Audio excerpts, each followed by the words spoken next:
before I start this video, I just wanted to also point out that, this is also a remembrance of Philip Seymour Hoffman, Bill Paxton, Michael Crichton, in among those three that all worked on the first Twister, and may they rest in peace. And they've definitely brought a lot of joy to this world in, giving us some great films, and especially with Bill Paxton and Philip Seymour Hoffman, and with them no longer with us, they will always continue to, enjoy their films that they've done, and especially with the works of Michael Crichton, with him working on the original Jurassic Park, the books of Jurassic Park, and also worked on the original Twister as well. So may all three of them rest in peace, and my condolences to them and their families and friends.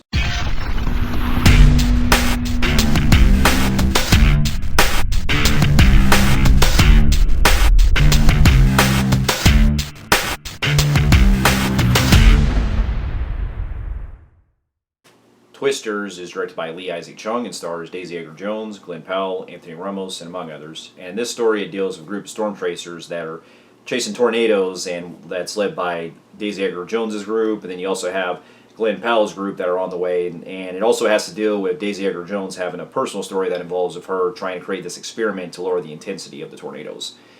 Now, here's a little backstory. Now, this movie was directed by Lee Isaac Chung, who I've actually heard good things about with his previous movie that he directed called Minari. That I haven't seen it, but from what I heard was that it was set in Arkansas here in Arkansas, in the state of Arkansas, that it was set in Arkansas in the 1980s. And one of these days I might actually check out that movie because I heard it was actually really good.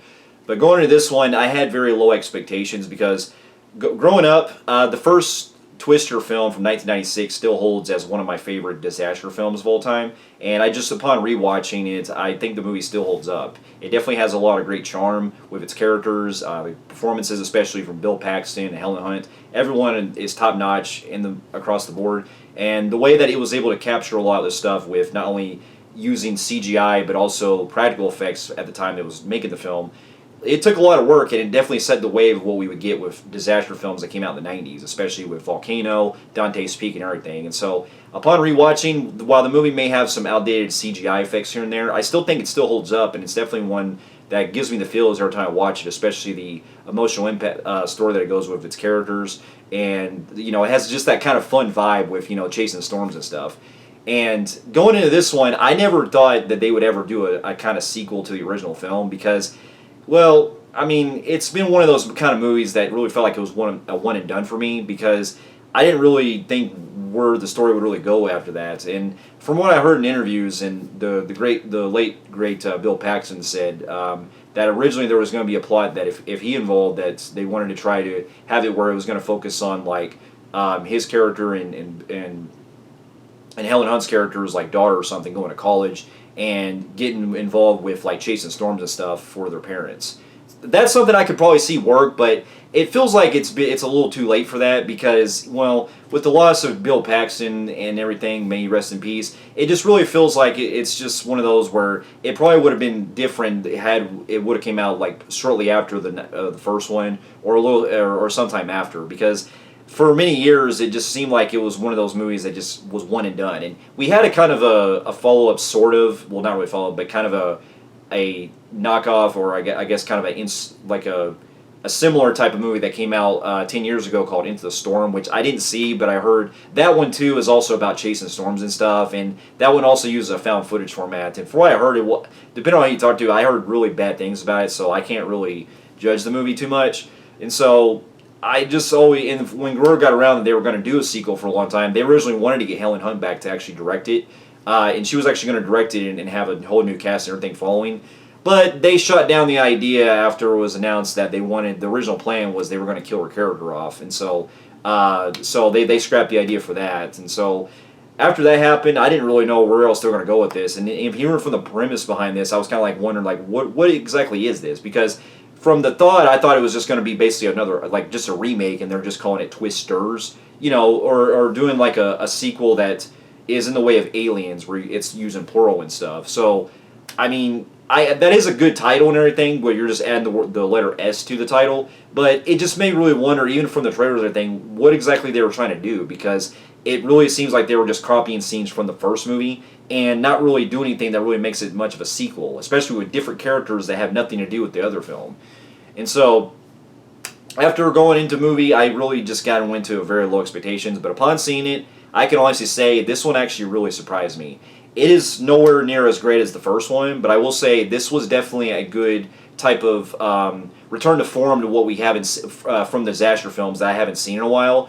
And I really do miss that era. I'm really glad to see that the novelty of seeing a big type of blockbuster movie like this on the big screen again, of coming of a way of the stuff we got from the 90s and everything, that was, it really makes you want to see what they do with future films like this, especially with, from what I also heard, they shot the movie not only on 35 millimeter film, but also using a good mix of practical effects as well on top of it. So I was actually quite surprised. So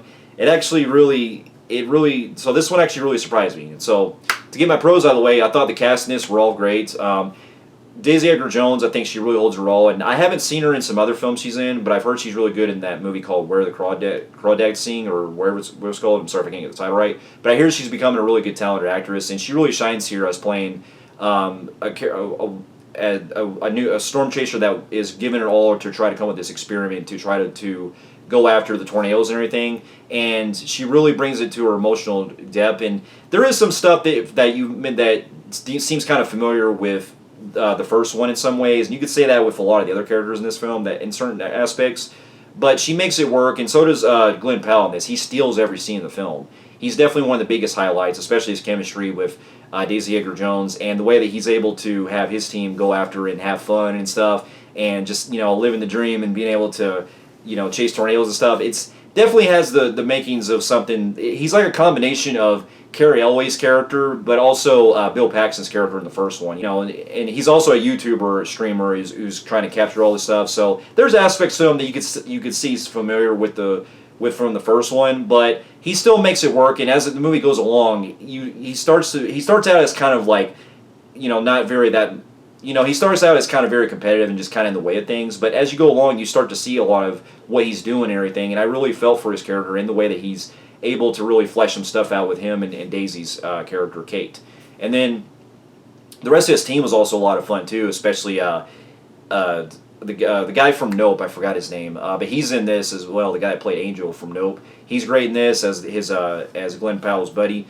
And then you also have Anthony Ramos in this again, and he was great in Transformers Rise of the Beast from last year, and he really makes it work. But there is a lot of stuff I had some issues with writing with his character, because there's some stuff that I really felt like they could really focus more on, or it almost seemed like the character was kind of non-existent as the plot goes along in certain aspects. But he was still great, and then the rest of the cast are also interesting to see as well that come up, especially.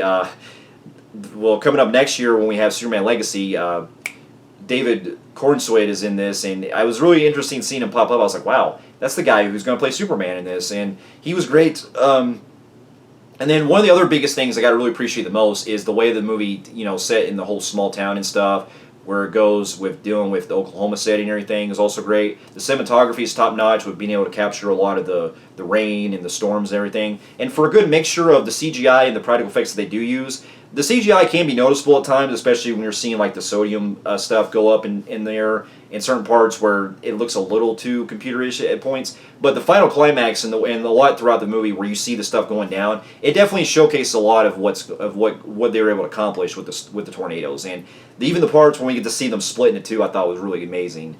And there's some really intenseful moments that really have me on the edge, especially when we get to the final climax that takes place. And I really felt for the characters the way they were playing, the way they were going along. If I had to get into my cons, I will have to say that the movie does have a lot of familiar elements that do hold it back from being great, especially where you're seeing certain scenes that are copying stuff from the first one that I thought were a little too much in certain points, but it didn't hold the movie back too much because I still get that they were trying to, pay tribute to the first one. And I really felt like it was kind of a missed opportunity with trying to tie some stuff in from the first one because, not going to go into spoilers, but there's a backstory with one of the characters that I really felt like either they're going to touch base on possibly in another film, or there's something that we're probably missing that it's kind of hinted of a connection of the first film that I think was could really, fill in some gaps of that really could fill in some stuff that, gives that really could have made it seem like it tied in more with, because the movie doesn't, other than some references to certain lines they throw in, and also they use the whole Dorothy thing, like the Dorothy device, like you see in the original film. The movie stands on its own, where it doesn't really have much connections to the first one, other than the fact that this is also another team of storm chasers going after tornadoes. But it would have been nice if they really could have done some other things to kind of tie in. But I get that they wanted to keep this as more of a standalone film first, because I think that was probably the intentional, that they want to try to maybe set something up bigger in the future, where we might probably get some more tie-ins. So I don't know. I don't know what's going to go down in the future, but with that being said, though, this still was a fun ride. And then there's some other characters that they throw in there that I feel like they really could have used, that either could have explored more with, or really done some stuff or they really kind of just copied some stuff that we already seen from the first one. And let's just say there's a character in this that is very much the typical type of person that's just going after the money and stuff like that and everything, and it's very reminiscent of Cary Elwes' character from the first one. So I thought that was kind of very lazy writing in that regard, because it was just rehashing stuff that we already seen. But I get why they wanted to do that, as far as just doing a callback to the first one and everything. But it really felt like they really could have really made it, the writing a lot better in that regard. But other than that, though, I still had a good time with this movie, and with that, I'm going to give it a compelling rate on the Film Freaks meter. And so, those of you who have also seen Twisters, and also the first film, let me know in the comments what you thought about it. And thank you so much for watching, and I'll see you in my next review. I'll see you later.